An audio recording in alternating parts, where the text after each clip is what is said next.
What's up, everybody? It's Young here with a Final Fantasy XV news update. The following information once again comes from Game Informer and their extensive coverage of Final Fantasy XV for the month of April. Today, I would like to discuss the game's open world, which game director Hajime Tabata discussed in Game Informer's latest cover story article. According to the article, describing Final Fantasy XV as an open-world experience is not entirely appropriate. It isn't about creating your own immersion story, finding a new side quest around every corner, or getting wrapped up in the district-conquering metagame. In other words, this ain't Witcher or Elder Scrolls. Here is how Hajime Tabata described it. From the start of development, we set out to make something that wasn't completely free-roaming open world.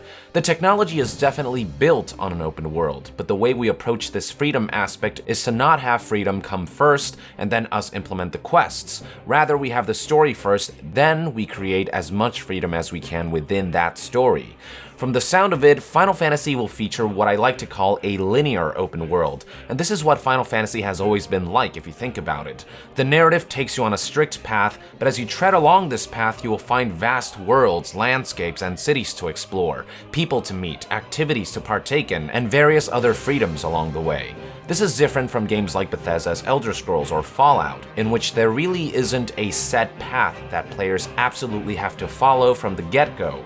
In those types of games, players can at any point choose to travel to the other side of the map if they so desire, and they can juggle the main quest and side quests in accordance to their preference, which grants players immense freedom, but does come with a sacrifice of narrative cohesion.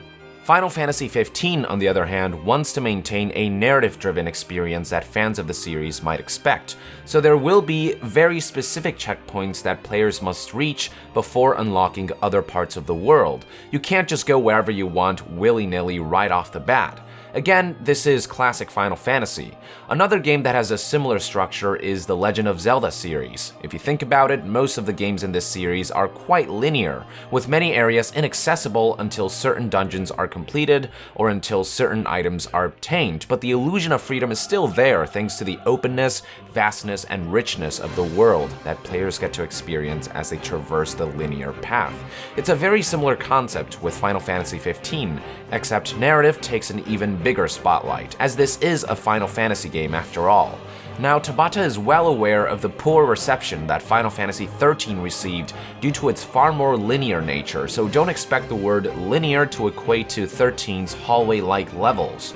If the footage we've seen for 15 and the demos we've played are any indication, I think it's safe to expect Final Fantasy XV's world to be incredibly vast and open while maintaining focused narrative integrity.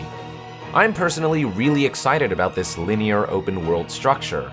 While I love games like Witcher, Elder Scrolls, and the recent Fallout 4, there are definitely times when I've felt exhausted from spending hundreds of hours in all of these overwhelming worlds filled with side quests, where it often feels like I'm wandering about aimlessly and sort of checking things off a list rather than making any sort of impact or progress. I appreciate the freedom, of course, but sometimes I feel directionless in these kinds of games, and I guess I miss sitting down and experiencing a game that's linear enough to know and feel like I'm constantly moving forward towards a final destination, rather than like I'm moving in all directions aimlessly, if that makes any sense. And from the sound of things, Final Fantasy XV seems to offer the balance of linear focused narrative and structure while giving enough freedom to make the world feel tangible and to really make the game feel like a grand adventure.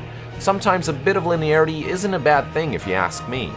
So there you have it, folks, Final Fantasy XV's open world structure explained by Tabata himself. What are your thoughts on the matter? Do you like that Final Fantasy XV is prioritizing a linear narrative over a fully open world, or would you have liked something closer to the structure of Elder Scrolls in which players get to do anything anytime?